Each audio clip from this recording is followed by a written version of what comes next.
de mentalité. Aujourd'hui, on parle d'un mot encore important.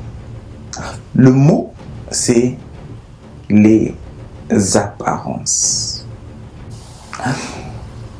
Il y a beaucoup de proverbes qui vont en ce sens-là, tels que les apparences sont généralement trompeuses, tels que l'habit ne fait pas le moine, ni l'imam.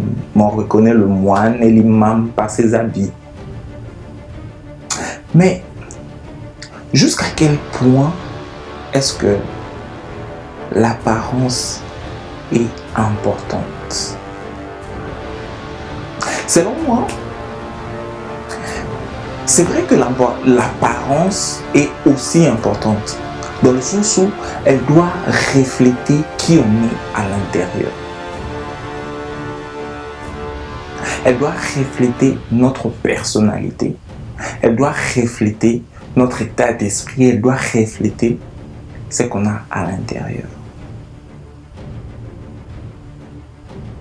Mais le problème, c'est que généralement, de nos jours, au lieu de vivre de l'intérieur à l'extérieur, donc refléter qui on est à l'intérieur à l'extérieur, c'est on vit à l'envers au fait.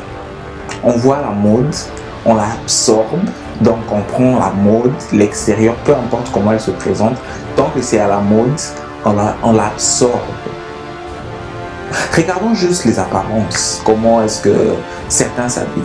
On se rendra compte que très souvent, ce n'est pas la personnalité qui s'exprime, mais c'est plutôt la mode qu'on imprime sur nous-mêmes. On doit être capable de refléter notre personnalité par nos apparences. Pas donner des fausses apparences. Non, on doit être totalement qui on est et l'exprimer par notre façon de nous présenter, par notre façon de nous habiller, de nous présenter, par notre façon de parler. On doit montrer quel niveau d'énergie on a. On doit même présenter notre cœur avec les mots qu'on utilise. Et pour moi, j'aimerais que ça soit motivation, inspiration, beauté, propreté, gentillesse, encouragement, courage, force, bonheur et tous les bons mots qui vont en ce sens-là. Notre apparence est importante. On ne doit pas la négliger. Notre apparence, c'est une partie de qui on est. Donc, on doit prendre soin de notre apparence. Quelqu'un qui veut atteindre un certain niveau dans sa vie, c'est vrai qu'il doit commencer à se travailler à l'intérieur, il doit travailler son essence, il doit travailler sa personnalité, il doit être discipliné, il doit développer certaines qualités, certains fruits. Mais tout ça doit être reflété à l'extérieur. Ça doit tellement fleurir jusqu'à se présenter extérieurement.